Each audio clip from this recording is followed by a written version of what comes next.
Good morning. Welcome to Institute of Sai online tuitions for Judicial Services. Today we will be starting with the Code of Civil Procedure 1909. Okay. Now we will first start with the sections part. The Code of Civil Procedure deals with how the civil courts should conduct the procedure for civil cases. This is what we read in Code of Civil Procedure. What happens is what we read in the Code of Civil Procedures. Okay. Now, first what we have to go through is the sections part. Then we will move on to the orders. Okay. Now we start with the sections part. But before that, where all does Code of Civil Procedure apply? It applies to the entire India except, as usual, the state of Jammu Kashmir, Nagaland and the tribal areas. Whatever are the tribal areas as on that date is one, plus whatever has subsequently been notified as tribal areas. Okay, so the provision is given even for that. We go on to the definitions, section 2. Code. What is the code? Code includes the rules. Where do we read about rules? We read about rules in the orders. When we are doing order 1 rule 10, order 1 rule 11. So these rules are also included in the code. Okay. Next, decree. See, what I am going to tell you is only the meaning of the definitions. It is not the exact definitions as such. Okay. So decree is the final expression of the court while giving out a judgment. So basically, if you have to understand what's a decree, how will you understand it? Decree is the operational part of the judgment. Right? See, judgment will have so many pages. There will be so many pages because it has to deal with the facts of the case, the evidence which is given, the arguments made, the citations given, observations of the judge, everything will be written in the judgment. Right? But when it comes to decree gives you only the operational part of the judgment. What is the result of the case which has been filed by the parties? What is the result? What is the end solution to the dispute which has arisen between two parties? Okay. Next. It includes when we are talking about decrees, it is not only in the original suit, it also includes appeals, review petitions, everything. Whatever is the final expression which is given out by a judge in any case dealt by him is known as a decree. Okay. Then next one. See, that includes even the dismissal.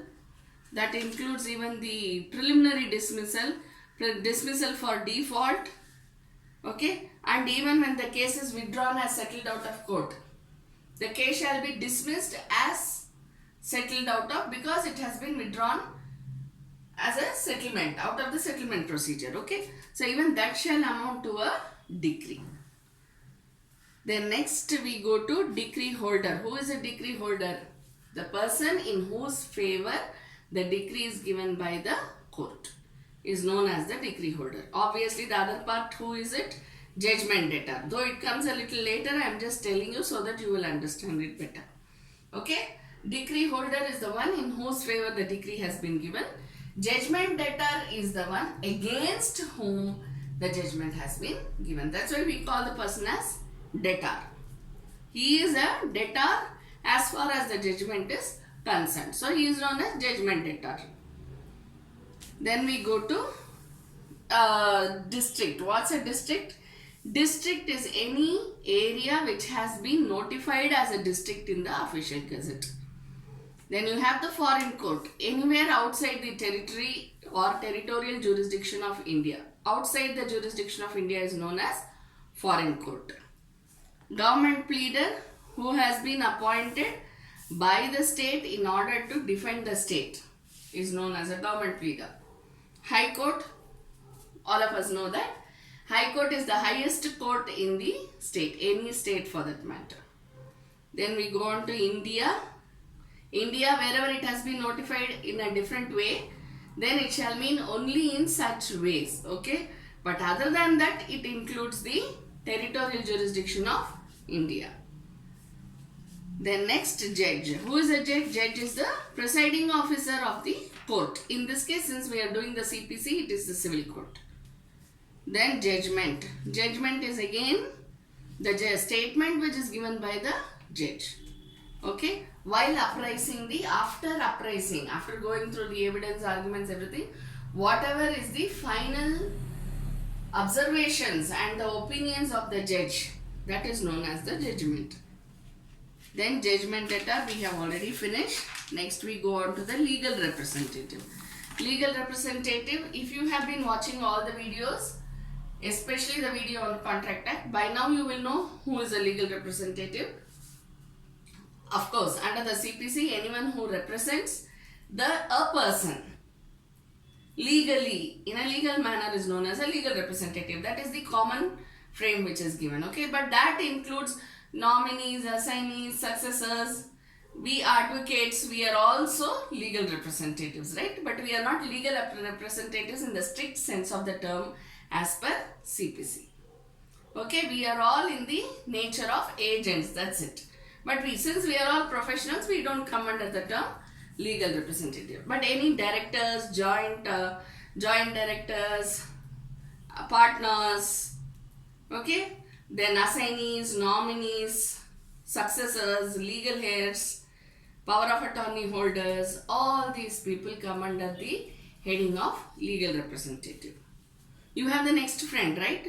So that person also becomes a legal representative. Executors, administrators, you have a big line there. Okay, next, mesne profits. What is a mesne profit? Mesne profit, it is the profit which the person in wrongful possession. Please note down, because usually when we write mesne profits, we are in a hurry to say it is illegal possession. Actually, it is not illegal possession, it is wrongful possession.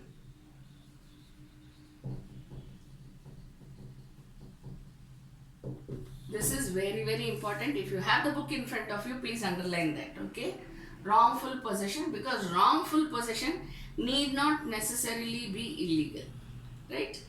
Probably a person who has a right over the property, but as such the right is only a future right. Okay, it is not existing right, it is only a future right. When it's a future right and he is trying to exercise it now, then he says, no, I am going to get the house after my father. Once my father passes away, my name is written in the will. So once my father passes away, I will be the owner of the property. So now start giving me rents now itself. Okay. So in that case, though it is not possession, he is entitled to be in possession. That's not a problem because he is a son. But while collecting whatever profits he has got from such possession shall be known as mesne profits. You can even take the example of trespassers. You can take the example of tenants who have been overstaying. Anything like that. Okay. Then next, movable property. Movable property, we know about it in Sale of Goods Act. What is movable? Anything which can be severed from earth. And that includes the growing crops. Next, order. Order is a formal expression of the court. We have interim order, we have final order, right? We have so many types of orders. So all those orders, whatever is it, that is termed as an order in general. Next we go to pleader. Who is a pleader? Anyone who pleads in before any court of law, which includes the High Court. Pleader includes the vakil, solicitor, advocate, whatever name you call. Prescribed means prescribed by the rules. Which rules are we talking about again? The rules which is given in the CPC. Then public officer. Who is a public officer? Now you have a list over there. Every judge, every member of All India Service, every commissioned or gazetted officer in the armed forces. Remember, every judge, every officer in the All India Services, every officer who is a gazetted officer in the armed forces, every officer of court of justice whose duty it is to investigate. Investigate means what? Obviously it becomes the criminal courts. Every person who holds any office by virtue of which he is empowered to place or keep any person in confinement. That includes the police force, right? The next one, every officer of the government whose duty it is as such officer to prevent offences, to give information of offences, to bring offenders to justice, or to protect the public health, safety and convenience. So here you have a whole gamut. It includes the civil, it includes the criminal, it includes other public officers, public service officers. Every officer whose duty it is as such officer to take, receive, keep or expend any property on behalf of the government. So it includes the government departments. Any officer who is attached to any government departments. Then every officer in the service or pay of the government or remunerated by fees or commission for the performance of any public duty. So any officer who is either a direct employee of the government, who is in the category of officer, or anyone who is a consultant by way of consultancy. Because he can also be paid by way of fees or commission. So even such officers shall be deemed to be officers. Okay, public officer. Then rules means rules and forms contained in the first schedule. What does the first schedule contain? All the orders and the rules. Share in a corporation. It includes stocks, debentures, bonds. Okay. Then the next one is signed. Signed means what? Signed includes stamp, sign and seal. When we say stamp, it is actually seal. Okay. So sign and seal. Then we go on to the section 3, which talks about subordination of courts. Subordination of courts. How is the court? What's the hierarchy of the court? Hierarchy of the court, we start with the lowest cadre. We don't call them as lowest cadre or anything like that. We say that they belong to the municipal court. Then comes the, when we are talking about municipal court and the district court and all that, you have so many varieties of, it depends upon whether it is a metropolitan area or whether it is not a metropolitan area. Understand? So depending on all those things, you have various titles. Clear? Municipal court, then you have the district court, then you have the high court. I am giving you a very, very simple hierarchy of courts, but in this you have so many. See, for example, in certain this thing you have urban and rural. You have the junior division, you have the senior division, right? So you have so many such differences over there, and you also have the small causes court.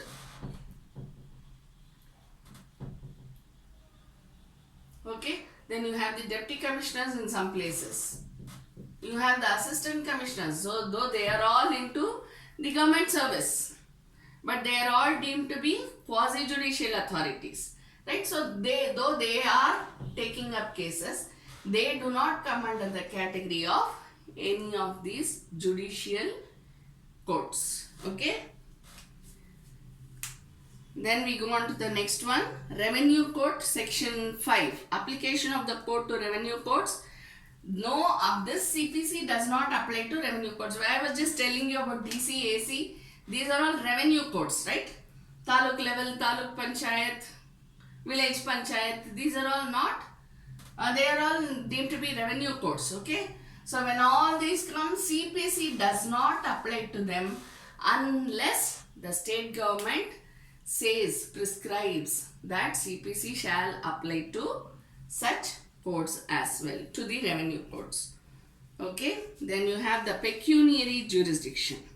See, when you are going through the definition of a revenue court, means a court having jurisdiction under any local law to entertain suits or other proceedings relating to the rent, revenue or profits of land used for agricultural purposes, but does not include a civil court. That is exactly what I was telling you when I was talking about DC, AC, Deputy Commissioner, Assistant Commissioner. You have the Taluk Panchayats, right? So you have AC and DC in all these levels, district level, taluk level, zilla level and all these things. So you have these, they are all known as revenue codes. So basically they deal with agricultural lands, any problem with agricultural lands. Okay, that's why when cities, they have to convert some agricultural land into a revenue, into a non-agricultural land for developing, for building an apartment, then we have to get the DC's permission, conversion letter, right? Only then apartments can be built or house can be built on the agricultural land, because then it becomes non-agriculture. Then we go to the pecuniary jurisdiction. Pecuniary jurisdiction, it depends upon the state government, whatever the state government has prescribed. Okay. For example, if it is municipal court, up to 5 lakhs. Then you go to the district court, then you go to the, of course, high court doesn't have any pecuniary jurisdiction as such. But still, when we say, the lowest would be 5 lakhs. It is depending upon the state government as to changing the pecuniary jurisdiction, okay, as and when it arises. Then you have the provincial small causes court. Provincial small causes court was existing when there were provinces. Provinces is princely states, am I right? So provincial small causes court are those small causes courts which exist in princely states. Now when we go to court of small causes, usually princely states of course, but court of small causes, they cannot have a file, they cannot order, they cannot pass a judgment for attachment of immovable property. That's a very important point to be noted as far as small causes is concerned, okay. Then next we go to presidency small causes courts. Presidency in all the presidencies. What are presidencies? Whichever places, whichever states or places which were held as capitals of British Empire, they are known as presidencies.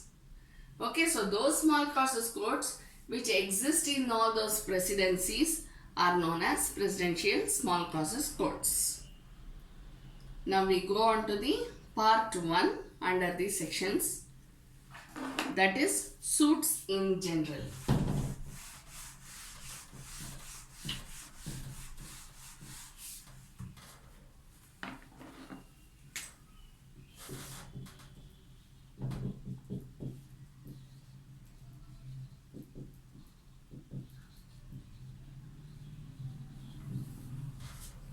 Suits in general, jurisdiction of the courts and res judicata. Okay, section 9. What does section 9 say? See, sections wise, when we are going through the sections wise, I will read the section heading as well, so that you can remember and we can use it when we are doing the orders and rules part. That is the only intention. Okay, so don't get bored that I am reading from the textbook. But please keep the textbooks in front of you so that you can also understand what I am telling you. Okay. Section 9. Courts to try all civil suits unless barred. So, suits, what all can the civil court try? All the civil suits. Unless it has been barred. Now, who has the right to bar? State government. Right? So, unless barred, where do you find this bar actually? In the CPC itself.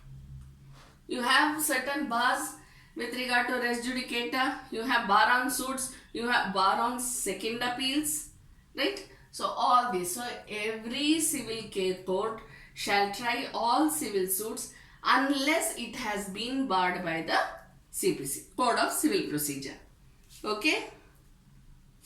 Section 10 talks about, see, one more thing, I'm sorry, section 9, when we are reading this all civil suits unless barred, we usually think of Code of Civil Procedure and all those things. But when you are looking at the practicality of it, you can see that we have consumer forums. Am I right? Consumer forums, district consumer forums, state commission, national commission, right? So when we are talking about consumer forums, these are also civil in nature. And what we follow? CPC. Same evidence and all that we give, okay, right? So it is not essential that we should follow, but we still follow because we have to support our case. So we have the consumer forums which deal with civil types of cases, right? They don't have any arresting, investigation and all those things, right? Then you have the matrimonial cases. Now these are also civil in nature, but still you have a different code for this. You have a different code for consumer cases. Service matters, they are also civil in nature. What is service matter? Service matters are those where the government departments are involved, where there is a problem with the termination or induction or reinstatement of the staff of the government departments, right? So in such cases, service matters are also civil in nature.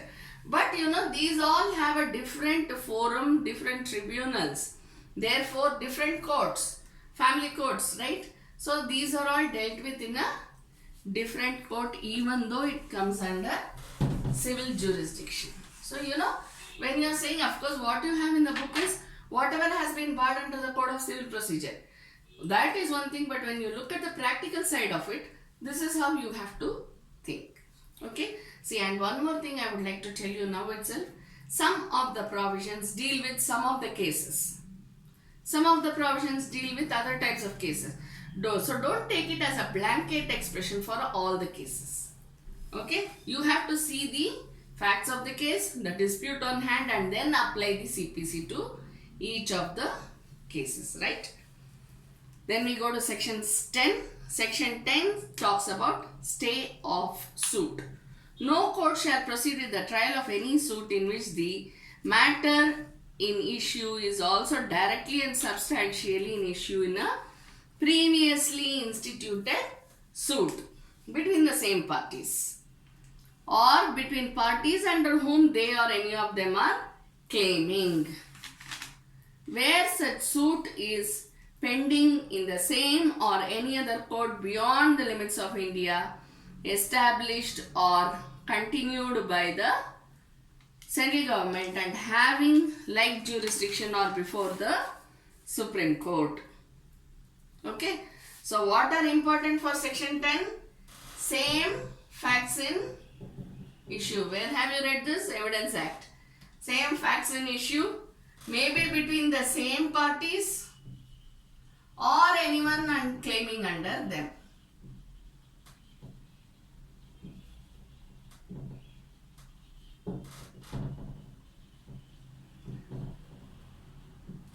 Okay.